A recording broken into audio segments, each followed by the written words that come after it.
muda, cocok banget sama tema kita hari ini ya. Anak muda, kesehatan mental anak muda dalam menghadapi overthinking dan juga FOMO. Oke, ini kakaknya nih kalau tak lihat-lihat fresh, cantik. Amin, tapi kakaknya sebetulnya sering gak sih overthinking gitu-gitu? Ya kadang-kadang pasti overthinking itu pasti. Pasti ya. Apalagi kalau malam gitu kita sering begadang itu pasti bikin overthinking.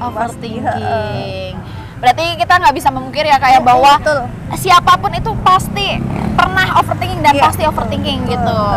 Tapi kakak ada tips gak sih cara menghadapi overthinking gitu? Kalau biar gak overthinking itu kita banyakin kegiatan aja satu, terus juga jangan begadang. Jangan begadang ya. Ya udah kita isi waktu-waktu luang itu buat kegiatan-kegiatan, entah itu olahraga, entah itu kumpul sama temen, entah itu apapun lah yang bikin kita jangan sampai kepikiran hal-hal yang bikin kita itu overthinking. Oke, kalau untuk tips-tips lain kakaknya udah tahu belum? Apa ya paling ya? Kayak journaling, kayak gitu-gitu, udah belum? Belum sih. Belum. Oke, nah namanya Kak siapa Kak tadi? Kak Nuha. Hari ini Narasehat Balik TV itu menghadirkan narasumber spesial Kak Nuha yang tentunya akan memberikan tips untuk para pemirsa dan juga Kak Nuha bagaimana cara menghadapi FOMO ataupun overthinking. Nah, secara detail akan dijelaskan. Kak Nuha pengen tahu nggak? Boleh. Pengen tahu ya? Tahu banget. Oke, kalau gitu kita hadap ke kamera bareng-bareng bilang kasih tahu dong gitu ya? Oke, hitungan 3, 2, 1. Kasih tahu dong.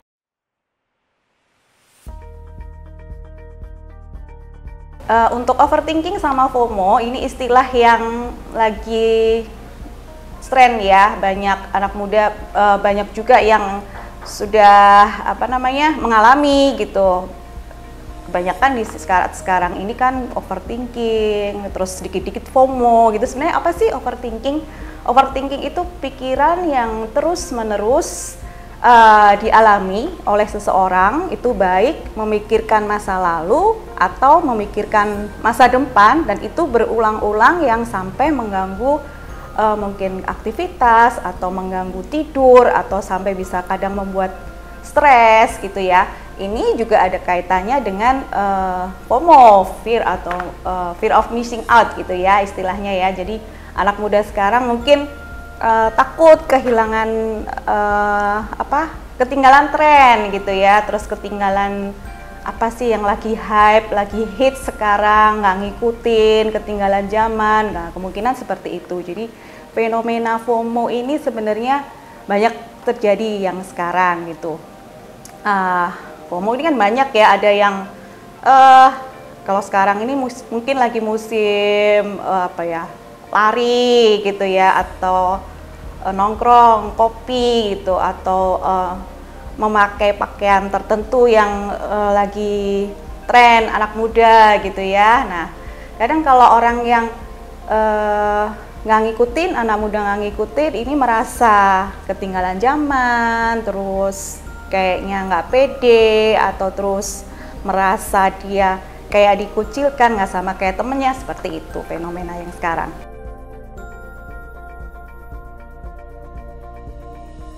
Ya, kalau sekarang istilahnya masih banyak ya, quarter life crisis gitu ya. Jadi anak-anak muda ini kayak umur 20-an gitu, kayak ngerasa lihat orang kayaknya udah sukses, lihat orang kayaknya udah sekolah tinggi, bahkan ke luar negeri, kok dia stuck gitu-gitu aja gitu kan ya.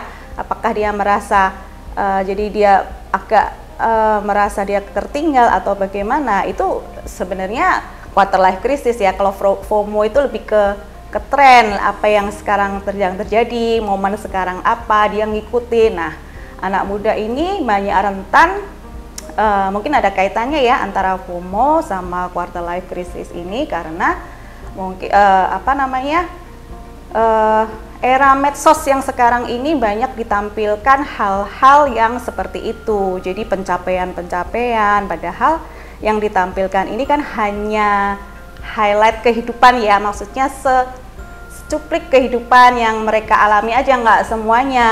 Struggle-nya juga sebenarnya banyak gitu loh, tetapi kadang orang membandingkan apa yang terjadi di kehidupannya hanya di media sosial yang hanya sedikit. Nah, biasanya terjadi seperti itu, makanya terus terjadi overthinking, akhirnya dia cemas sendiri, stres sendiri, seperti itu.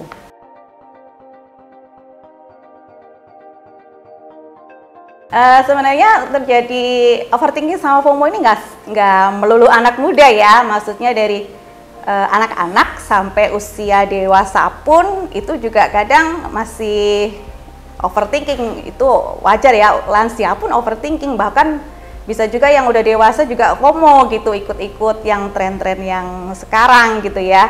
Tetapi kenapa ini banyak terjadi anak muda? Karena anak muda itu lagi proses cari jati diri, jadi proses eksistensi diakuin, lalu lagi cari tahu bagaimana dirinya, saya tuh seperti apa, seperti itu. Jadi ini ikut sana, ikut sini, banyak terpengaruh gitu, makanya kenapa banyak dialami sama anak muda. Ada faktor teknologi, faktor lingkungan, yang paling faktor gaya hidup juga kan, kadang sekarang juga anak-anak muda sekarang juga makannya gitu kan banyak junk food, itu juga pengaruh ke hormon sebenarnya gitu. Jadi kalau semakin makan kita sehat, itu juga semakin baik kan hormon kita, itu juga mengaruhi mood gitu. Kalau makannya lagi nggak sehat nih, banyak micin atau lagi junk food itu juga bikin mood itu juga nggak baik karena hormonnya beda gitu.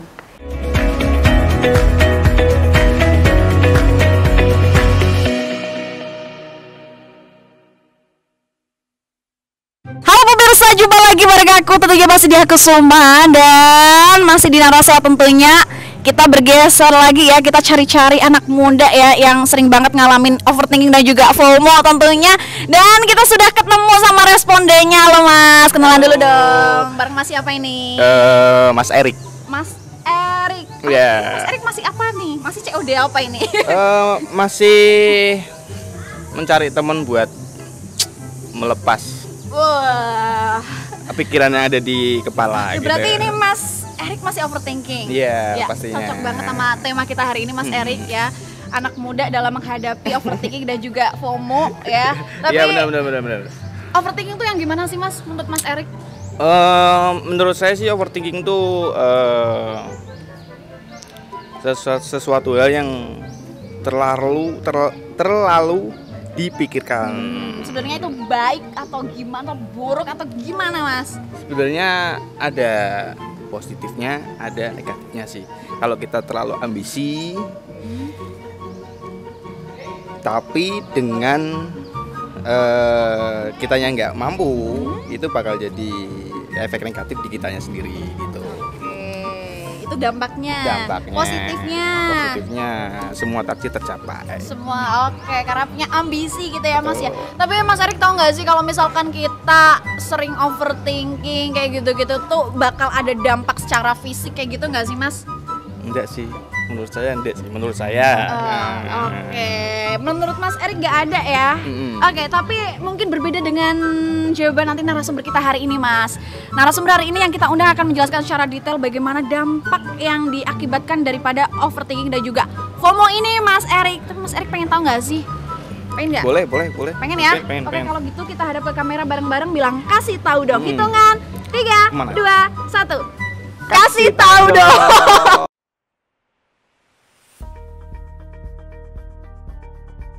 Untuk dampaknya itu ada beberapa ya. Ini untuk dampak overthinking sama FOMO, ini ada dampak secara mental, ada secara fisik, dan ada secara sosial. Kalau dampak secara mental, ini biasanya terjadi stres gitu ya.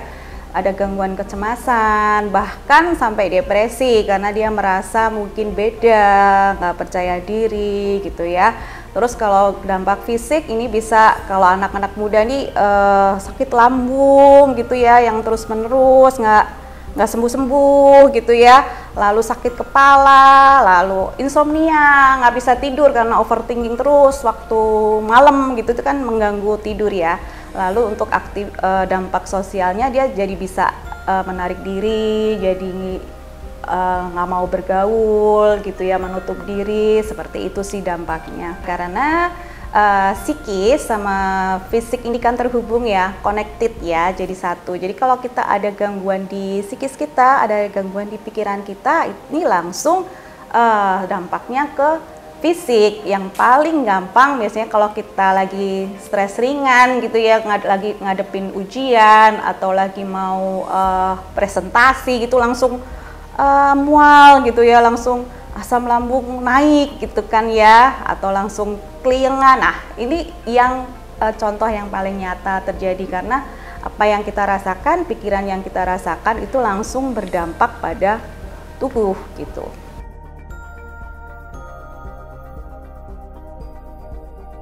Ya, jadi kita mesti kenali tanda-tanda ya kalau lagi mulai overthinking, itu berarti pikiran yang berlebih gitu ya. Terus kita mulai FOMO, yaitu tadi kita mulai mengalami gangguan-gangguan yang akan mengganggu aktivitas sehari-hari. Jadi stres gitu, yang jadi sulit fokus, nggak bisa belajar, nggak masuk gitu ya, atau ada mengalami mungkin gangguan cemas yang merasa khawatir terus, was-was gitu, atau kalau ada sesuatu trigger yang terjadi, kita langsung kena asam lambung seperti itu. Jadi ada sesuatu yang salah pada diri kita, yang tadinya kita fine-fine aja, itu ada perubahan gitu. Jadi insomnia mungkin, jadi males ketemu orang, jadi males kumpul gitu, atau nggak mau kalau menghadiri dalam situasi sosial tertentu seperti itu. Jadi kok kayak ada yang salah sama saya gitu. Bisa juga kita jadi gampang marah gitu ya, langsung gampang ke-trigger. Kalau ada sesuatu dikit gitu langsung marah lagi, pengennya meluapkan seperti itu. Itu sih tanda-tanda yang bisa kita kenali kalau kita ada something wrong nih. Nah, faktornya bisa juga karena overthinking atau FOMO itu.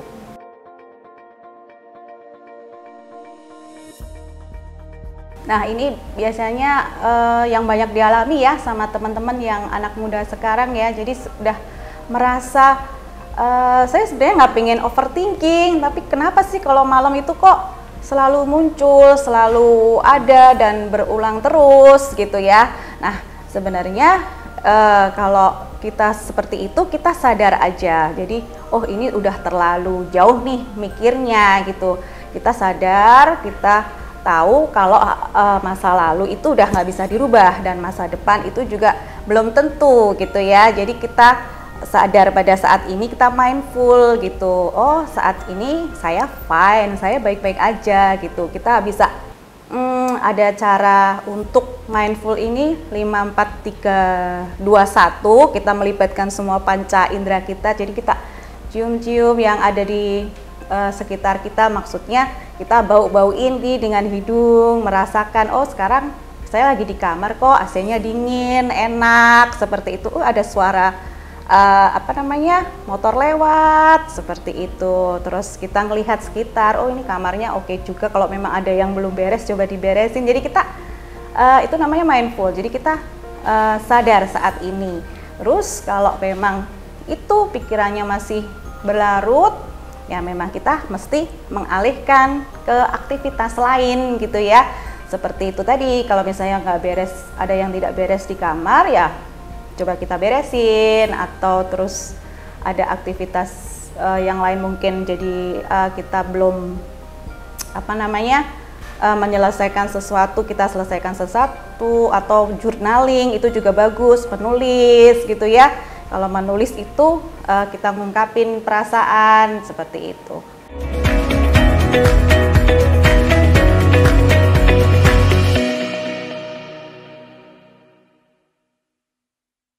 Halo pemirsa, jumpa lagi lagi masih bareng aku di Aku Semua, tentunya masih di Nara Sehat ya, masih dengan tema kesehatan mental sedunia. Pemirsa, kita masih cari-cari responden yang tentunya masih muda ya. Kita kenalan dulu dong sama Masnya. Halo Mas, namanya siapa Mas? Nama saya Muhammad Karim Amrullah. Panggilannya? Karim. Karim. Ya. Oke, Mas Karim ini masih apa nih? Saya Kayaknya masih sporty banget. ya nih, saya sebagai guru muda olahraga ini. Di sini mau ngelatih senam gitu ya. Guru muda, bosku. Oke, ini Mas Karim ya? Iya, benar. Mas Karim pernah nggak sih ngerasa overthinking? Oh, pernah banget gitu. Pernah ya pasti. Pasti pernah itu. Anak muda sekarang itu pernah gitu. Overthinkingnya apa kalau di umur-umur yang masih muda ini? Mesti tantangannya adalah keinginan untuk cepat kaya itu. ya, itu kan semuanya ya Mas ya. Iya. Apalagi ya? Keinginan untuk mendapat pacar, istri. Oh, itu belum sampai kalau sampai itu ya belum. Oke. Apalagi nih, Anda? Udah itu aja sih kayaknya. Pengen cepet kaya itu aja. Oke. Yang penting yang halal ya Mas. Yang halal gitu tetap. Mau cukup tekan dukun. Astagfirullahaladzim. Astagfirullah. Istighfar bareng. Astagfirullahaladzim. Oke, tapi Mas Karim ya. Ya, Mas Karim kalau overthinking tuh ngapain? Oh, saya karena saya tinggalnya di pesisir, tentu mancing. Saya tetap mancing gitu. Oke, solusinya adalah mancing. Ya, solusinya mancing. Selain itu ada olahraga, futsal, sepak bola gitu. Berarti dialihkan kegiatan yang positif dan tentu. menyenangkan untuk hati gitu ya Mas? Iya gitu Mbak. Oke, kalau misalkan secara detailnya bagaimana ingin mencari solusi dari diri sendiri gitu, udah tahu belum? Solusi untuk apa itu? Journaling, mengenali diri gitu. Oh, mengenali diri. Biar gak mudah overthinking kayak gitu-gitu. Ya tetap itu harus tetap berkembang ya. Melihat apa keadaan sekarang anak-anak muda yang notabene apa nanti? Daripada yang ke negatif, mending ke positif gitu. Betul banget Mas Karim. Nah, hari ini narasumber Batik TV itu menghadirkan ya Mas ya, yang tentunya akan memberikan secara detail bagaimana cara kita menghadapi FOMO sama overthinking ini. Tadi kan solusi dari Mas Karim sendiri mancing, olahraga. Nah, di sini psikolog kita yang kita hadirkan hari ini akan membahas secara detail. Mas pengen tahu nggak? Pengen banget. Aku pengen ya? Ya, pengen tahu. Kalau gitu kita hadap ke kamera bareng-bareng. Siap. Kasih tahu dong. Hitungan 1, 2, 3. Kasih tahu dong.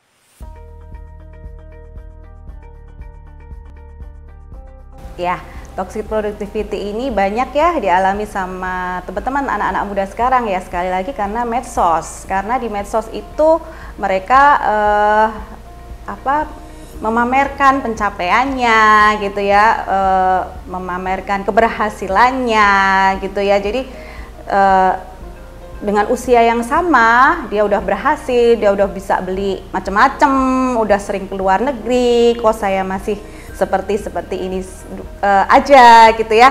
Tetapi kita perlu sadari bahwa kita sendiri, diri kita ini punya waktu masing-masing gitu ya. Pencapaian itu tidak bisa disamakan dengan orang lain. Jadi kalau memang waktu dia cepat karena startnya dia mungkin lebih dulu gitu ya.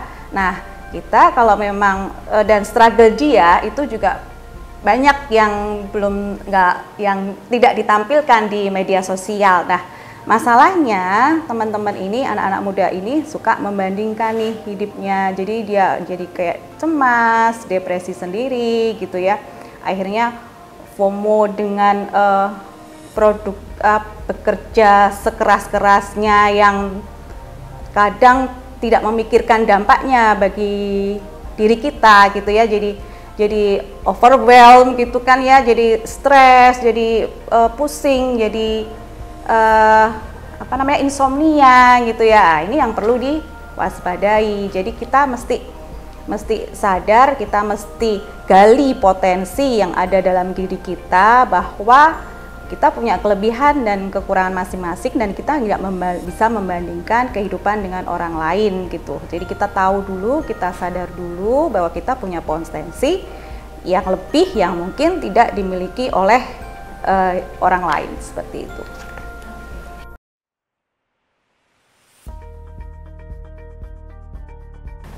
Jadi kalau teman-teman sudah mulai mengalami gangguan, jadi nggak bisa kerja, nggak bisa produktif atau unmotivated gitu ya. Jadi bisa loh untuk konsultasi atau konseling dengan psikolog. Konseling dengan psikolog itu bukan berarti kita terus lemah ya, kita justru kuat karena kita bisa mau menghadapi diri sendiri. Di Pekalongan ini setiap rumah sakit sudah ada kok psikolog klinisnya. Saya sendiri berpraktek di Budi Rahayu gitu ya, di Hermina juga ada, di Rumah Sakit Bendan juga ada gitu, di Junet juga ada. Sebenarnya untuk profesional psikolog klinis sudah banyak tersedia di rumah sakit, bahkan di tempat-tempat lain yang bisa teman-teman datangin kalau sudah mulai mengalami gangguan dan butuh tenaga profesional gitu.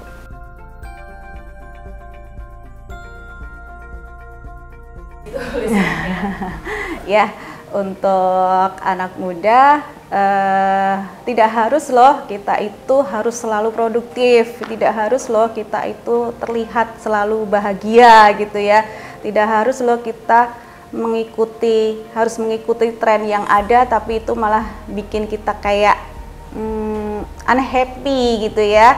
Jadi lakukan apa yang memang disukai, nikmati itu. Kalau mau ngikutin tren, misalnya mau kalau sekarang lagi musim lari atau ngopi, silahkan, tetapi itu semata-mata bukan hanya ngikutin, tetapi memang kita suka melakukannya. Jadi itu dampaknya akan berbeda gitu ya, daripada kita hanya sekedar ikut-ikutan, tetapi kita sendiri setelah itu jadi kayak unhappy, malah kayak empty seperti itu. Nah, biasanya yang terjadi sih seperti itu.